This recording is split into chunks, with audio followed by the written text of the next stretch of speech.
Welcome back. CCP workers shouted slogans demanding removal of Sanjit Rodrigues as the Commissioner of CCP. The workers have refused to accept the order of Deputy Commissioner of CCP, Sudhir Kerkar. An order is passed reinstating the 5 workers. Commissioner ko hatao! CCP ko hatao! Commissioner ko hatao! CCP ko hatao! Sanjit Rodrigues ko hatao! CCP ko hatao! Sanjit Rodrigues ko hatao! CCP ko hatao! 5 casual workers were given a break in last month or just 2 months back, and by yesterday's order they are taken back to the CCP, but they are refusing to take the orders. I don't know for what reason.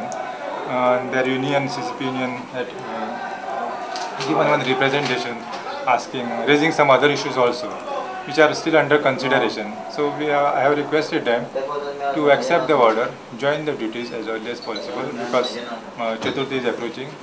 Therefore, it will not be fair on their part and on the part of CCP also. Goa State Commission for Protection of Child Rights has opined that the headmistress of Taligaon-based Royal School, Maria Zita Afonso, should be terminated. Commission has also recommended to start a disciplinary action immediately. Panji Police has booked Maria Zita Afonso for torturing school students. Goa State Commission for Protection of Child Rights in its order has opined that the Directorate of Education should terminate headmistress of Taligaon-based Royal School, Maria Zita Afonso. In its order, Commission has also recommended to start a disciplinary action immediately against Maria Zita Afonso. Commission for Protection of Child Rights has observed that the accused headmistress used to abuse the school students in filthy language. Commission during its hearing also found that the accused headmistress used to punish the school students by asking them to wash school toilets, and she also used to give them corporal punishment. Goa Commission for Protection of Child Rights has also observed that the headmistress is trying to influence the witnesses. Panji Police has booked Maria Zita Afonso for torturing school students, and police is due to file the charge sheet in this case. Laukik Shilkar and Mukesh Kumar for Prudent. Defending champions Sporting Club de Goa had to settle for a 1-1 draw against Salgonga Football Club in the opening match of Goa Pro League at Dulles Stadium on Tuesday. Salgonga led by a goal at half-time.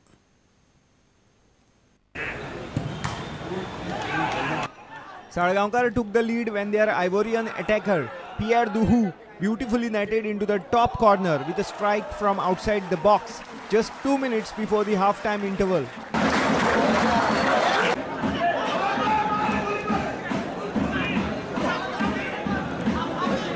Sporting Club de Goa looked a different unit in the second half. The introduction of Victorino Fernandes helped the Flaming Orange to work up a fast tempo game. Within 10 minutes of coming on, Victorino did well to intercept a short back pass and scored the equalizer. I think it's the most difficult game we have in the Goa Pro League. So starting with a draw is still okay after working a lot after their first goal. So it's okay. I think it's fair.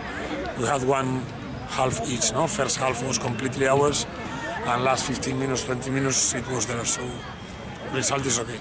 The first match against a tough opponents. It was a difficult match. I expected a difficult match, but I'm very happy the way our players played.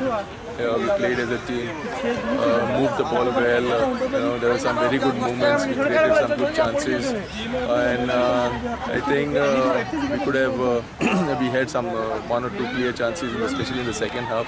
We could have finished. We could have done better in finishing, but these things happen, especially in the initial stages of the season. Shamsundar Fadte for Prudent from Dulles Stadium. And with this, we come to an end of this news bulletin. Keep watching Prudent.